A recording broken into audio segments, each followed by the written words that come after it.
My name is Evan Mercer. I'm 38 years old. I sell commercial insurance policies to small businesses that usually call me only when something goes wrong. On paper, my life looks stable. I drive a 10-year-old Toyota Tacoma I rebuilt in my garage after the transmission went out. I have 2 kids, Lucas, who's 11, and Maya, who just turned 8. I get them every Thursday and every other weekend. I've never missed a pickup. Not once.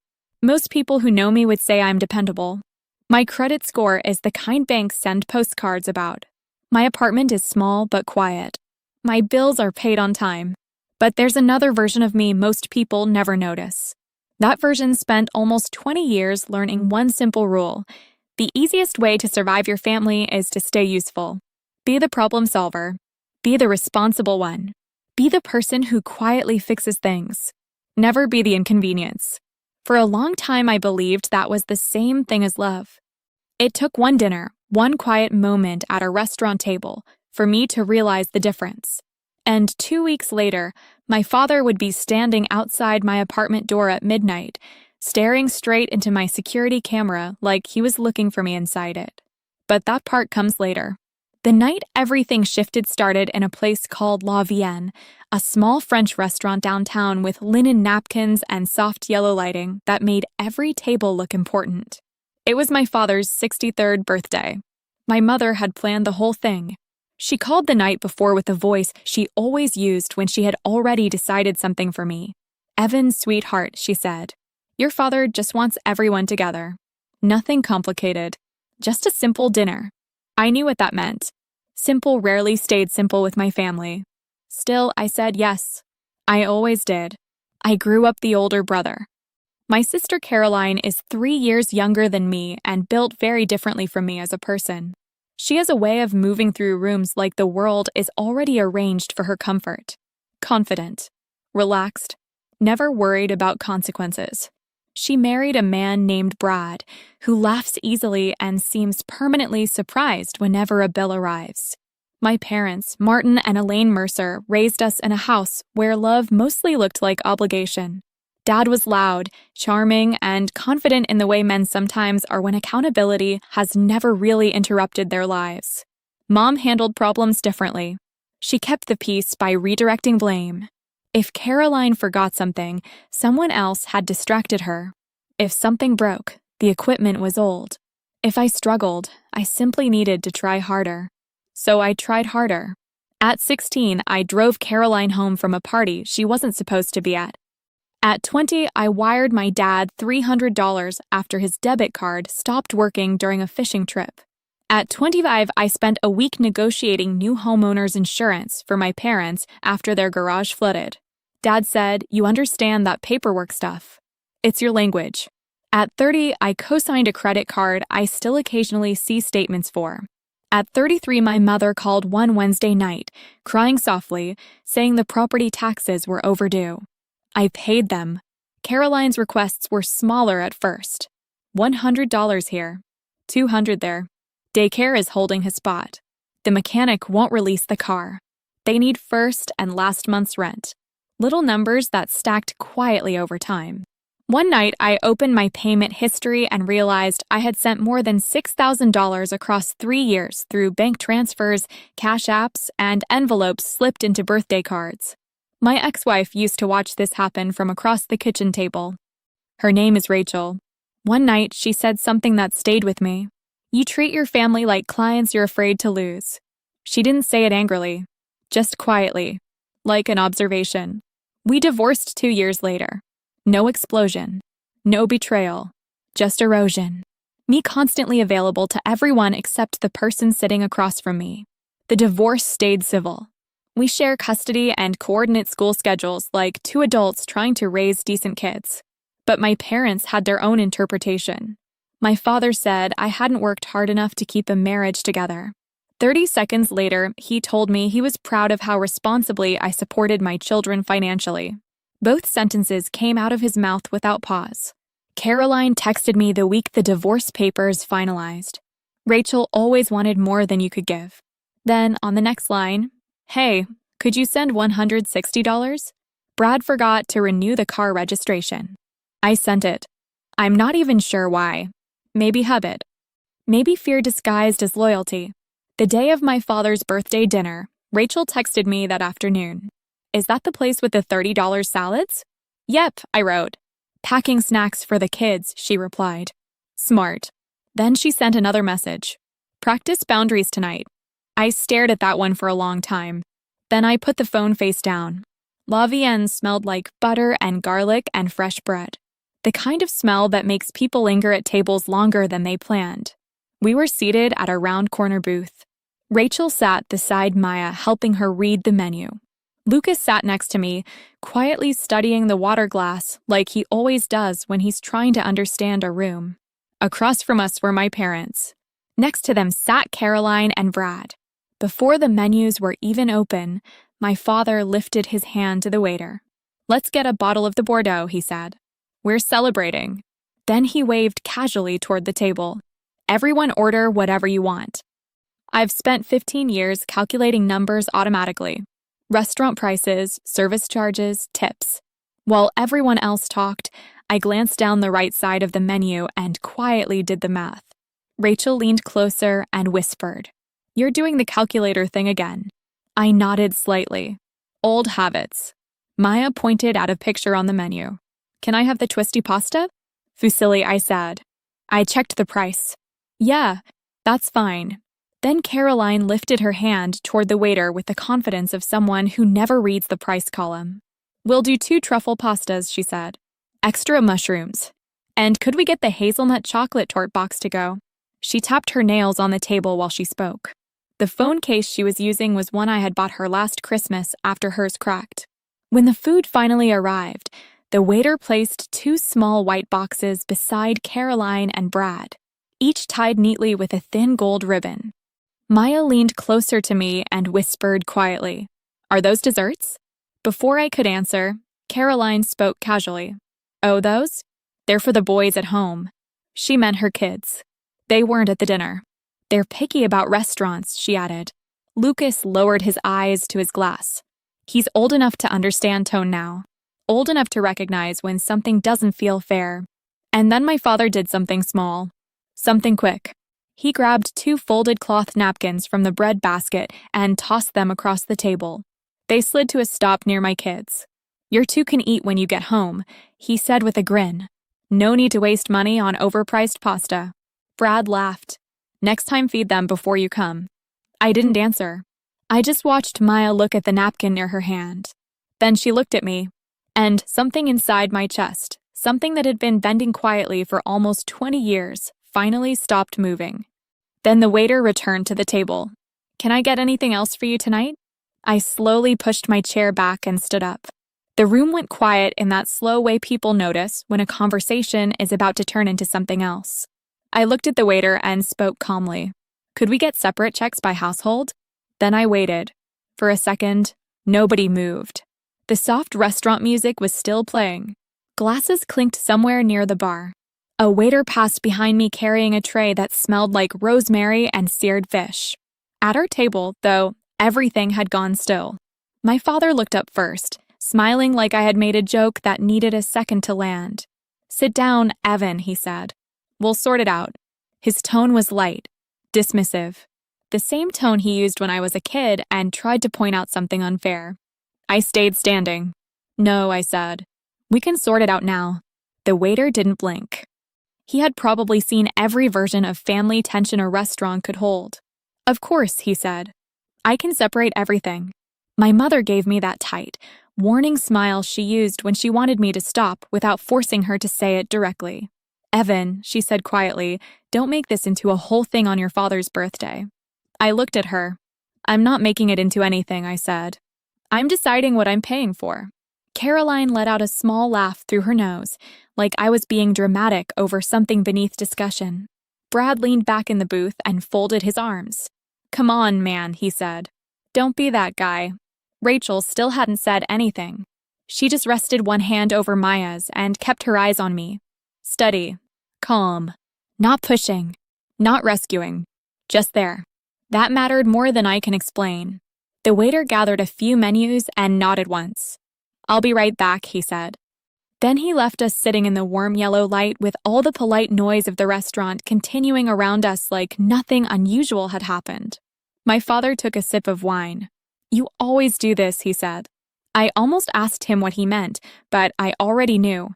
He didn't mean making scenes. I was never the one who made scenes. He meant disrupting the pattern. The pattern was this. He decided, my mother softened, Caroline took, and I covered the difference. That was the family system. That was what they meant by close.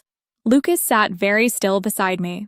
He had that serious expression he gets when he's trying to understand adults without trusting them yet. Maya leaned against Rachel's arm. I sat back down slowly, but I didn't back away from what I had said. Caroline picked up one of the white dessert boxes and turned it slightly, straightening the ribbon. "They're just takeout desserts," she said. "It's not that deep." "It's not the dessert," I said. She looked at me, waiting. "It's the message." Brad gave a short laugh again. "What message?" I looked at the napkins still lying near my kids. I didn't need to point. Everybody at the table knew. My father set his glass down. "You're being oversensitive," he said. "Nobody said the kids couldn't eat." I let that sit there for a second. Then I said, "You told them they could eat at home." My mother jumped in quickly. "Oh, sweetheart, he was teasing." There it was. The family translation service. Cruelty, rebranded as humor. Dismissal, softened into misunderstanding. Humiliation, turned into sensitivity on my part. I had lived inside that language most of my life. And for the first time, maybe because my children were sitting there hearing it too, I could hear how thin it was. The waiter returned with a small black booklet in one hand and a practiced expression on his face. "I can itemize by seat or by household," he said. "By household," I answered. Before anyone else could speak, I added, "And I'd like to order 2 children's butter pastas for my table." Maya looked up at me. Lucas did too. The waiter nodded. "Of course." My father's jaw tightened. "That's ridiculous," he said. "No," I said. "It's dinner." There was a pause after that. A real one. Not the kind filled with nervous chatter. Just silence. I've learned that silence makes some people reveal themselves faster than any argument. My mother reached for her water and said, in that weary voice she used when she wanted to sound like the only adult in the room, "We are all trying to have a nice evening." I said, "So am I." Caroline looked offended now, which on her always arrived a little late, after the assumption that things would go her way had already started to slip. She pushed the edge of the check folder toward me even though the waiter hadn't placed it in front of her. "Just pay it," she said quietly. "You can request us later." I looked at the folder, then back at her. No, one word. Nothing extra attached to it. No explanation. No apology. No emotional packaging to make it easier for everyone else to swallow. Just no. That word felt unfamiliar in my mouth. But it also felt clean. My father's voice went lower then, which was always worse than when he raised it. "You're embarrassing this family." I looked at Lucas and Maya before I answered. "My family," I said, "is sitting right here." Rachel lowered her eyes for a second, but I saw the corner of her mouth move. Not a smile exactly. More like recognition. My father leaned forward. "So that's what this is now?" I could feel my pulse in my hands, but my voice stayed level. "This," I said, "is me paying for my dinner and my children's dinner. Nothing more." But that wasn't completely true. It was more. And somewhere under the table, under the wine glasses and bread plates and cloth napkins, I could feel the old structure starting to shift. Not loudly. Not all at once. Just enough to tell me it had cracks in it. The kids' pasta arrived a few minutes later, warm and plain, steam rising gently in the low light. Maya smiled right away. Lucas picked up his fork and looked at me first. "Thanks, Dad," he said. His voice was quiet. Serious. I nodded once. "You're welcome." And while the rest of the table sat in a silence they clearly expected me to fix, I picked up my own fork and started eating. Then I waited. I finished my meal before anyone else at the table seemed to remember theirs was getting cold. That was the strange part. No one yelled. No one stood up. No one stormed out. They just sat there, looking at me like I had changed the rules of a game that was never supposed to be named. My father kept one hand near his wine glass, but didn't pick it up again. My mother folded and unfolded her napkin in her lap. Caroline kept glancing at the 2-box desserts at her elbow, like they had somehow become evidence. Brad, for the first time all evening, stopped smiling. The waiter came back with the checks in black folders and placed them down carefully, one at a time, like he was setting fragile things on the table. One for my parents. One for Caroline and Brad. One for me. My father pushed his folder open, looked at the total, and then slid it across the table with one finger. A familiar move. Quiet. Assumptive. Last chance, he said. I didn't touch it. No, my mother exhaled through her nose and looked at the ceiling for a second, the way she did when she wanted heaven recorded as a witness. Evan, she said, please don't make us sit here like this. I signed my check. $78 and some change before tip. I added the tip, closed the folder, and set the pen neatly on top. Then I helped Maya with her sweater. Lucas was already putting on his coat. He moves fast when he senses a room has turned unsafe. Rachel stood up too, calm as ever, and reached for Maya's hair clip where it had slipped loose near her collar. My father looked at Rachel then, as if noticing her for the first time in 10 minutes. You're just going to let him do this? He asked. Rachel met his eyes. I'm letting him pay for dinner, she said. That was all. She didn't raise her voice. She didn't defend me. She just refused to carry their version of reality for them. I think that bothered him even more. My mother's voice sharpened. You're walking out on your father's birthday. I rested one hand on Lucas's shoulder. I'm leaving with my kids, I said. Dad leaned back in the booth and gave a short laugh with no humor in it. You'll regret this. I looked at him for a second. What I wanted to say was that regret had been my normal setting for years. Regret after every transfer. Regret after every cosign. Regret after every Sunday dinner where I paid the bill and drove home pretending it didn't bother me. Instead, I said, I don't think so. Then we left. The October air outside was cold enough to clear my head the second the restaurant door shut behind us. The city smelled like damp pavement and leaves. Somewhere down the block, a bus hissed to a stop. Maya was asking Rachel if butter noodles counted as a fancy dinner, and Lucas had both hands in his pockets, walking close to me without saying anything. At the car, Maya looked up and asked, Are we in trouble? I unlocked the door and said, No, sweetheart. She waited. We're just doing things differently now. She seemed to think about that. Then she nodded once, like kids do when they accept an answer adults would keep debating for another 10 years. I buckled her in. Lucas climbed into the back seat and said, very quietly, Grandpa was rude. I looked at him in the mirror. Yes, I said. He was. Rachel stood outside for a moment while I closed Maya's door. The parking lot lights made everything look pale and still. The kids noticed, she said. I know. She crossed her arms against the cold. For what it's worth, you stayed calmer than I expected. That wasn't calm, I said. That was late. She gave me a small look at that. Not pity. Not judgment. Just recognition. Late still counts, she said. Then she told the kids goodnight and walked to her own car. I drove home through quiet streets with the heat on low and the radio off. The kids fell asleep faster than usual that night. Lucas with a book open on his chest. Maya sideways across her pillows like she had been dropped there by weather. I stood in the hallway outside their rooms for a minute, listening to the apartment settle. The hum of the refrigerator. The vent pushing warm air. A car door shutting outside. Then I went to the kitchen table, opened my laptop, and pulled up everything. I didn't do it out of anger. That's the part people misunderstand. Anger rushes. This didn't rush. This felt more like finally turning on a light in a room I had been walking through blind for years. I opened my banking app first. Transfers to Caroline. Grocery reimbursements that were never reimbursed. Emergency payments to my mother. A Zelle to my father for temporary tax coverage. Card charges linked to shared accounts I had stopped even noticing. Then I opened my email and searched words I already knew would be there. Property tax temporary help car registration card issue school supplies just until Friday there were years of it. Not huge dramatic fraud. Nothing cinematic. Just layer after layer of small dependency, built so slowly it had started to look normal. That was the first power shift, though I didn't call it that at the time.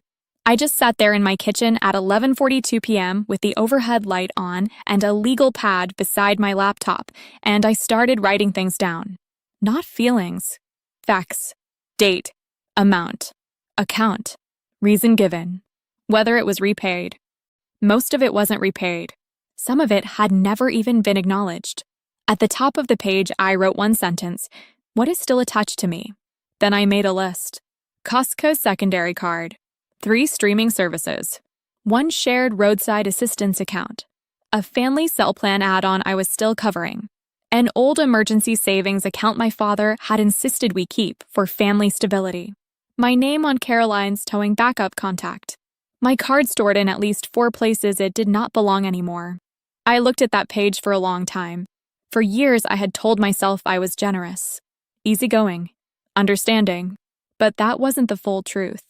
The fuller truth was that I had been maintaining a system.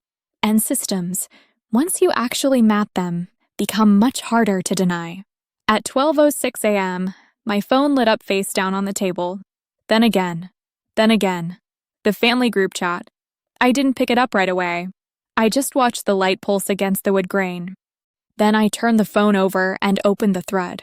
The family group chat had already gone from strained to theatrical by the time I opened it. My mother started with, "I can't believe tonight happened."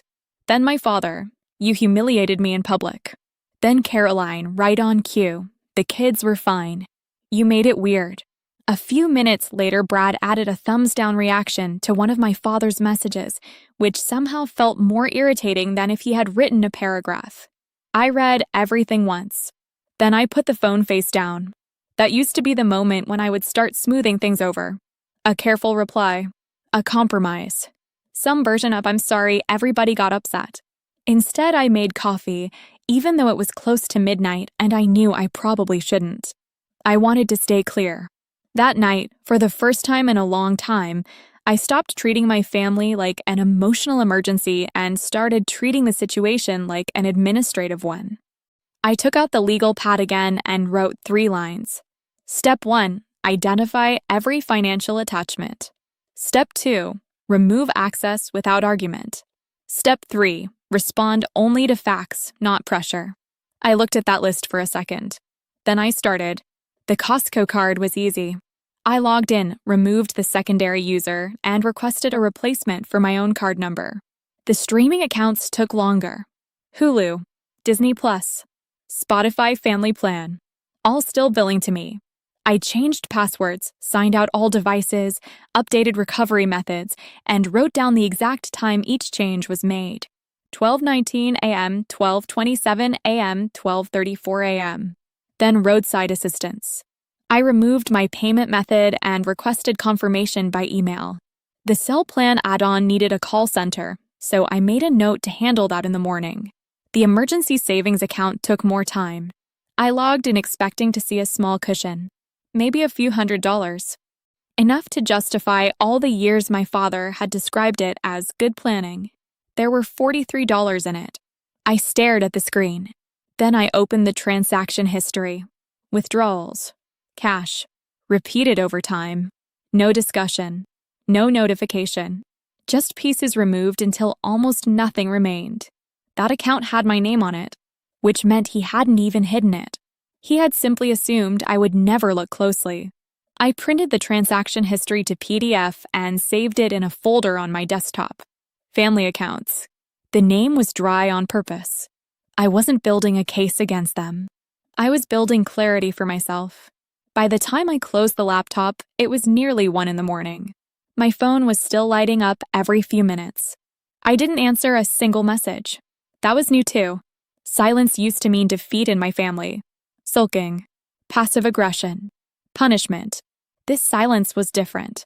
This was procedure. The next morning, Lucas wanted pancakes.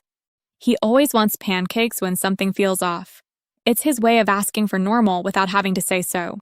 Maya dragged a chair over to the counter and insisted on stirring the batter, using her whole arm like she was mixing cement. Flour got on the edge of the toaster, the floor, and one sleeve of my sweatshirt. The apartment smelled like butter and vanilla. For 20 quiet minutes, my life made perfect sense. Lucas measured carefully. Maya licked syrup from her wrist. Sunlight came in through the kitchen blinds in pale stripes across the table. Then my phone buzzed again. I didn't reach for it. Lucas noticed. "Is that Grandpa?" he asked. "Probably." He nodded and went back to lining blueberries in a row beside his plate. Kids adapt faster than adults do when the truth is simple enough. At 10:03, after Rachel picked them up for a birthday party, I sat back down at the table with my coffee and opened my phone. 29 texts, 14 missed calls. 3 from my father, 9 from my mother, 8 from Caroline, the rest from the group thread. I called my mother first because that was the path of least resistance. It always had been. She picked up on the first ring. "Your father didn't sleep," she said. I took a sip of coffee. I did. There was a pause. Then she began the cycle I knew by heart. Hurt first, then disappointment, then soft pressure. "You embarrassed him." I split a bill. "That's not all you did." I let her keep talking. The thing about changing a pattern is that the other person often keeps performing the old script for a while. They assume eventually you will say your old lines and the scene will settle back into place. She brought up family. She brought up loyalty. She brought up Caroline's stress. She brought up how much my father had always done for me, though she stayed very general about what that meant. Then she said, "Your father wants an apology." I looked down at the legal pad still on the table.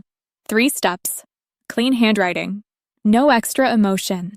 "I'm not apologizing," I said. Her tone cooled. "So that's how this is going to be." "Yes." Another pause. Then, in a voice suddenly clipped and practical, she said, "He wants his Costco card back." I already removed it.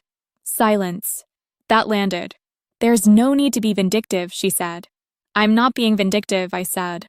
"I'm being consistent." She hung up without saying goodbye. I set the phone down and wrote one more note on the pad. Mother informed, 10:11 a.m. No discussion of repayment. Immediate concern was access. That detail mattered to me. Not emotionally. Structurally. When people tell you who they are under pressure, it helps to write it down before guilt has a chance to edit it. My father texted a few minutes later in separate messages, each one arriving like it had been dictated while pacing. "You embarrassed your mother. Be a man. Don't come by until you can act right." Then, 60 seconds later, "Also bring the pressure washer when you come next week." The sidings turning green again. I read that one twice. There it was. The old system in one thread. Condemnation. Command. Request. No gap between them. No sense that the first 2 messages had changed anything. I didn't answer. I screenshotted the thread and saved it to the folder. Again, not revenge. Record. That was the difference now. By late afternoon, Caroline found her stage. She posted a picture on social media of my father's untouched dessert plate with some caption about family drama and people who can't just show up with love. The comments filled exactly the way you'd expect. "So strong. Protect your peace." Some people hate generosity. I didn't respond there either. But around 6 that evening, a long text from her came through. No greeting. No pretense. "You made Mom cry. Brad says you were rude to the whole table. Dad is rethinking how much he helps with my boys. Money isn't everything. Then, after all that, can you send $150 for school photo packages?" They sprung it on us last minute. I stared at the message long enough for the screen to dim. Then I typed 2 letters. "No." She answered almost immediately. "Wow. So that's really how it is now?" I looked around my apartment. The dishes were drying in the rack. Maya's hair tie was still on the counter. Lucas had left one sock near the couch. The place was quiet in a way that no longer felt empty. I typed back, "Yes." That was all. No defense. No speech. No accounting. Just a clean answer. Then I blocked payment access from the last app still connected to her phone number, closed the message thread, and opened my notes again. There was still one item on the list I hadn't handled. The shared emergency account. And before I touched it, I wanted every statement in order. So I downloaded the full history, month by month, and started matching withdrawals to every crisis I had ever been told about. About 20 minutes in, I found something I hadn't expected. A pattern in the dates. And once I saw it, I knew I needed to go slower. The pattern was simple once I stopped looking at each withdrawal as its own event. Most of the cash pulls from the emergency account happened within a day or two of some new crisis I had been told about. Property taxes, car repairs, school supplies, a plumbing issue, a medication refill for one of Caroline's boys. But the amounts didn't line up. Not cleanly. A $200 emergency would be followed by a $400 withdrawal. A $300 problem would somehow coincide with $600 disappearing from the account. Sometimes there was no matching explanation at all. Just cash out, then silence. I printed 6 months first, then a year, then all 5 years. By the time I finished, the stack of paper on my kitchen table looked less like family history and more like a file. Not proof of some crime. Nothing dramatic like that.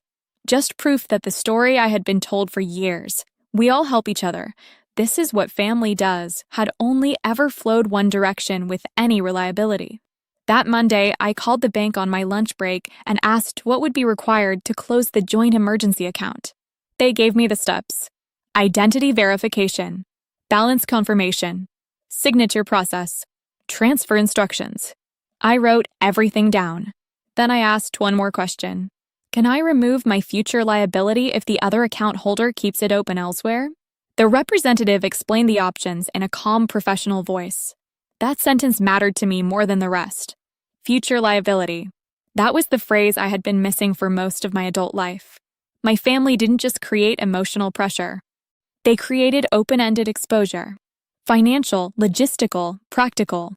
Loose ends tied to my name because I was the one least likely to protest.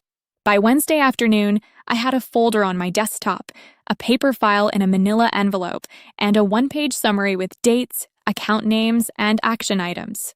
Nothing emotional, just clean records. Then Thursday night, I got a call from a number I didn't know. The voice on the other end was rough and tired. Mr. Mercer? This is Dan over at Riverfront Towing. We got a Honda Civic here registered to Caroline Mercer. She listed you as secondary payment contact. I leaned back in my desk chair and looked at the wall for a second. The old life, reaching for me through paperwork. I'm not responsible for that vehicle, I said. A pause. She said you usually handle things. I don't, I said. Not anymore. Another pause. He lowered his voice a little. She's pretty upset. I'm sorry to hear that, I said. And I meant it in the narrowest possible way. But I won't be paying. All right, he said. I'll note that. When the call ended, I added another line to my summary sheet. Towing contact confirmed my name still listed as backup pair. Refused responsibility. It sounds cold written that way. Maybe it was. But cold is not the same thing as cruel. For most of my life, I had confused warmth with access, help with surrender, love with availability. This was different. This was a record. That same night, around 11:50, my doorbell camera sent a motion alert to my phone. I opened the app and saw my father standing on my porch, hands in his jacket pockets, jaw set, looking bigger on camera than he really was, the way certain men do when they expect the world to widen around them. He rang once, then again. Then he stepped back and looked directly into the lens. When I didn't answer, he knocked once, hard enough to shake the outer glass a little. Then he said, to the door more than to me, fine. Be alone then. See how that works out for you. He stood there a few seconds longer, then turned and walked back to his truck. I watched the clip 3 times. Not because I was afraid, because I wanted to understand what I was feeling. It wasn't guilt. That surprised me. It wasn't anger either. It was clarity. He had come to my home, late at night, after days of messages and pressure, and still believed the issue was my behavior. My tone. My decision to disrupt the arrangement. Not the arrangement itself. I saved the video. Again, not for revenge. For the file. The actual confrontation happened 4 days later, in a place so ordinary it almost made the whole thing feel smaller than it was. A branch bank office on a gray Tuesday afternoon. The kind with fake plants, low carpet, and a bowl of wrapped peppermints at the reception desk. I had scheduled an appointment to close my portion of the joint emergency account and transfer what remained into my personal savings. $43.12. That amount annoyed me every time I thought about it. Not because I needed the money, but because of what it represented. I arrived 10 minutes early. I brought the printed statements, my ID, the summary page, and the bank's account closure form partially filled out. I was sitting in one of the padded lobby chairs when my mother walked in. Not my father. My mother. She saw me, stopped, and for just a second I could tell she hadn't expected me to actually be there already prepared. She was carrying a large leather purse and wearing the expression she used at funerals and doctors' offices, serious, composed, quietly aggrieved. "Evan," she said. "Mom." She sat down in the chair next to mine without asking. For a moment we just listened to the printer noises behind the counter and the low murmur of two tellers helping people at the windows. Then she said, "You really made an appointment for this?" "Yes." She looked down at the folder in my lap. "This is unnecessary." I shook my head once. "No, it's overdue." She let out a breath through her nose. "You are treating family like strangers." I kept my voice level. "No, I'm treating shared money like shared money." That landed harder than anything emotional could have. She folded her hands in her lap. "Your father is hurt." I said, "I'm sure he is. He thinks you're trying to shame him." "I'm closing an account with my name on it." She turned toward me then, a little sharper. "Do you hear yourself?" "Yes." The bank manager came out a minute later and called my name. I stood. My mother stood too. "I'm coming in," she said. The manager looked between us politely. "If both parties are on the account, that's fine." We followed him into a small office with a glass wall and two guest chairs. There was a desk calendar turned to October, a computer monitor, a jar of pens, and that faint sterile smell offices have when someone cleaned them earlier in the day. I placed my folder on the desk and opened it. The manager pulled up the account. My mother started first. "There's been a misunderstanding," she said. "This is a family emergency account." The manager nodded professionally. "I understand." Since both names are attached, changes generally require clarity on intent. I slid the printed statements forward. "My intent is simple," I said. "I want my access, my liability, and my association with this account ended today." My mother looked at the papers like I had brought something indecent into the room. "You made a file." "I made records." The manager glanced at the statements, then back at his screen. I didn't rush. I didn't fill the silence. That was important. My mother did what she always did when facts started to corner her. She shifted to emotion. "Families go through hard times," she said. "We all help each other." I looked at the account summary on the monitor. "Did anyone tell me when money was withdrawn?" She didn't answer. "Was I notified before any of those cash withdrawals?"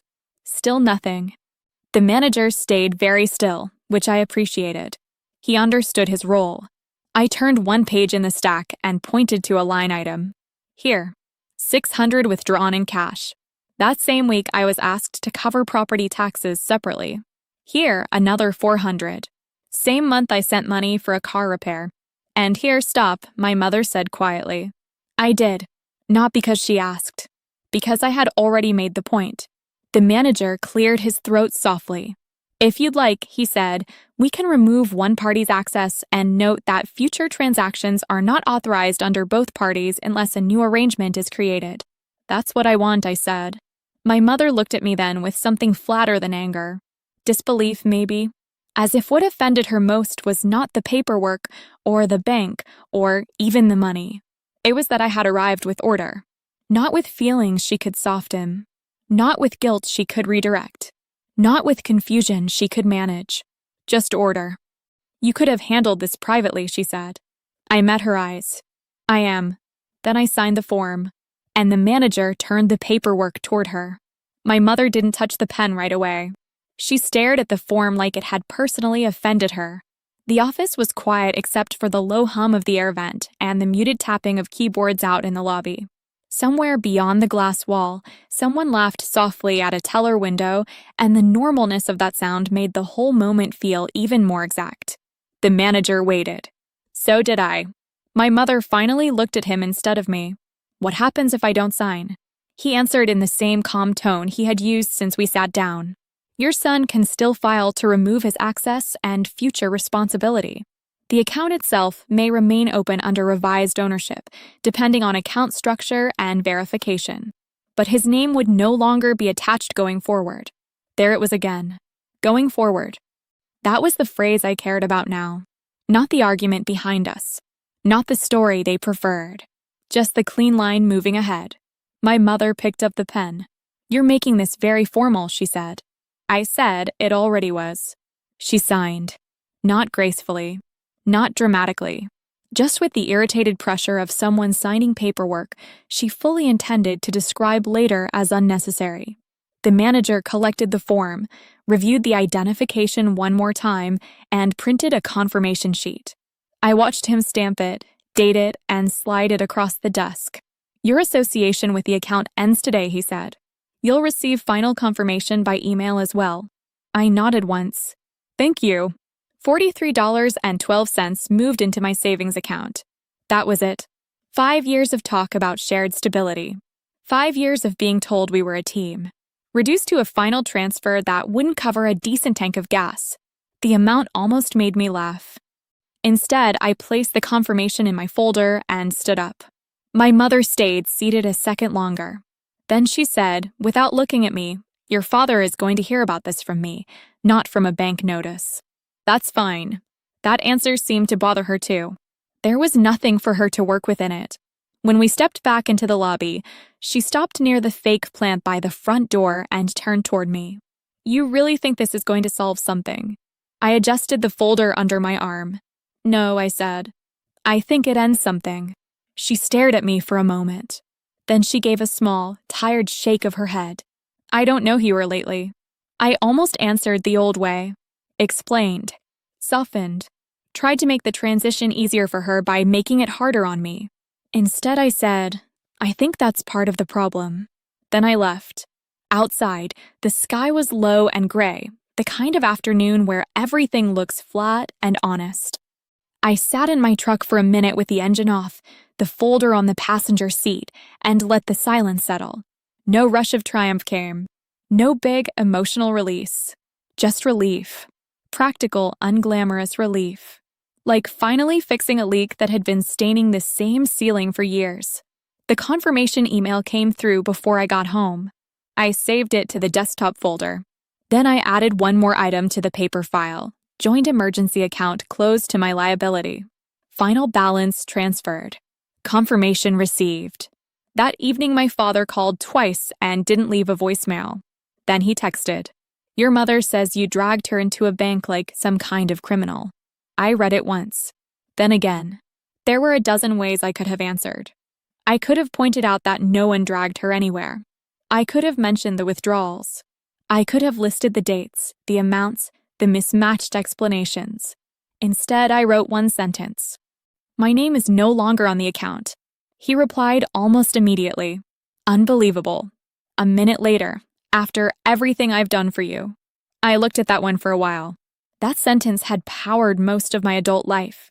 Not because it was accurate, but because it was vague enough to be useful. Everything. Everything could mean a roof over my head when I was 10. A ride to baseball practice.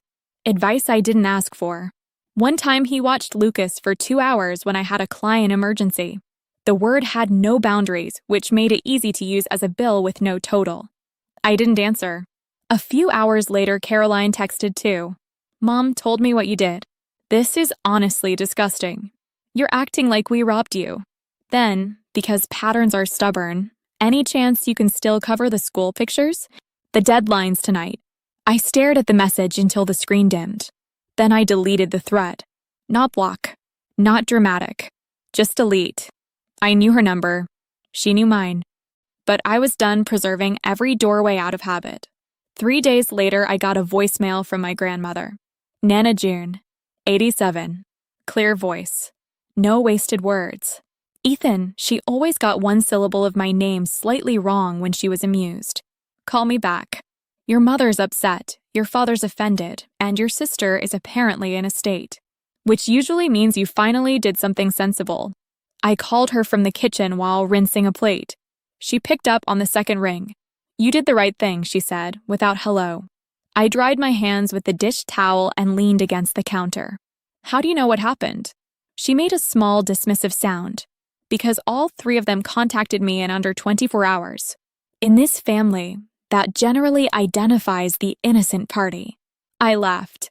A real laugh, not a polite one. It came out of me so unexpectedly I had to sit down. She kept going. Your grandfather told his brother no once over a tractor. Whole family carried on like he'd burned down a church. Slept better for 15 years after.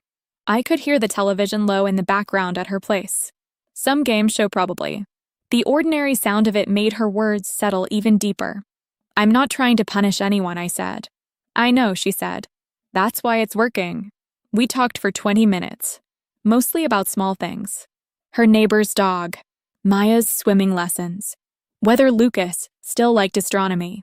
Before we hung up, she said, bring the children by Sunday. I made biscuits this morning and froze half. Better used for flour than family guilt. That visit helped more than I expected. Not because she fixed anything. Because she didn't ask me to. That Sunday, Lucas sat at her table building little towers out of sugar packets, and Maya listened to old stories she only half understood. Nana June moved slowly between stove and sink, putting jam out in small dishes, asking simple questions, never once telling me to call my parents, never once saying I should be the bigger person. On the drive home, Maya fell asleep with biscuit crumbs on her sweater. Lucas looked out the window for a while and then asked, are we still doing Grandpa's house on Sundays? Not for now, I said. He nodded. Because of the dinner? I kept my eyes on the road. Because of a lot of things. He was quiet for a few seconds. Then he said, what Grandpa said to Maya was mean. Yes, you didn't even get mad. I thought about that. I got clear, I said. He seemed to roll that around in his mind. Then he looked back out the window and said, that sounds better. It was. That was the resolution, really. Not the bank papers. Not the saved screenshots.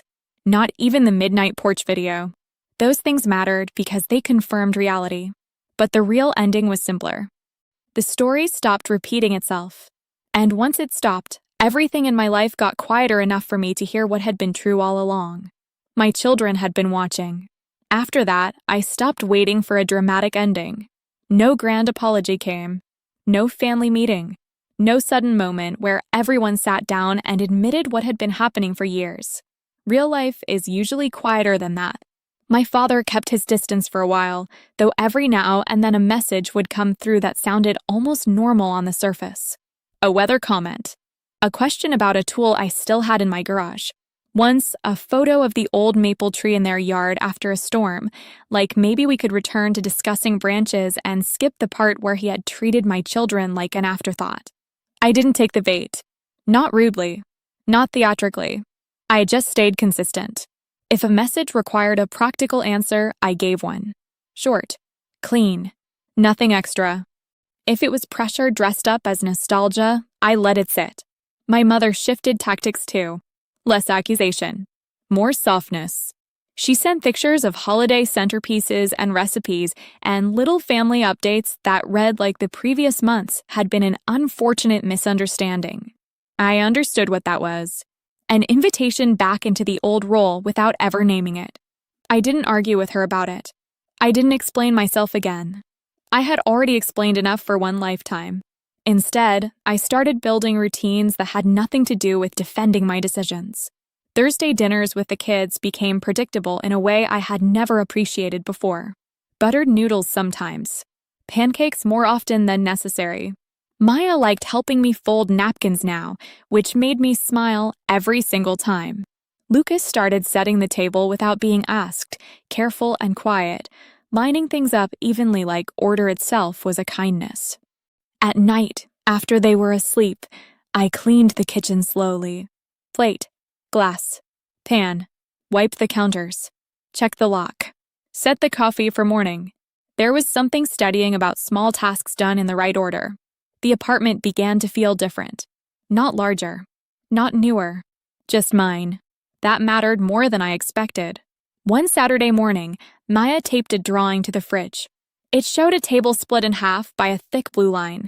On one side were 2 little boxes with ribbons. On the other side were 4 stick figures with round plates in front of them. Who's that? I asked, even though I knew. That's us, she said. I looked at it for a while. Then I put a magnet on the corner so it wouldn't curl. Lucas saw me looking and said, in that calm way of his, she remembers stuff. Yeah, I said. She does. The truth is, kids remember the emotional math of a room long before they understand the words for it. They remember who gets included, who gets dismissed, who stays calm, who makes things safe again. That was what changed most after the dinner. Not my parents. Not my sister. Me. I stopped thinking of reliability as endless availability. I stopped mistaking guilt for duty. I stopped treating every request like it came stamped with moral urgency. These days, if I help someone, I want it to be a choice, not a reflex. Not an old fear putting on decent clothes and calling itself love. A month after the bank appointment, Rachel came by to drop off the kids after school. She stood in the kitchen while Maya showed me a spelling worksheet and Lucas tried to explain, with total seriousness, why one of his science videos had gotten the moon phases slightly wrong.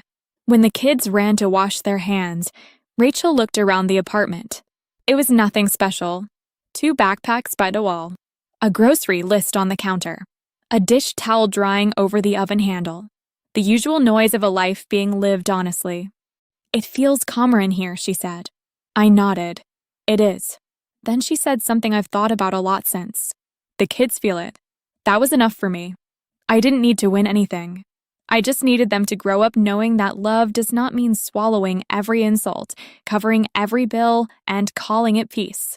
Love can also look like structure, like dinner on time, like locked doors, like saying no without shaking, like letting a silence remain silent. A few weeks later, I got a call from a man I used to work with years ago, Nate. We hadn't talked in a while.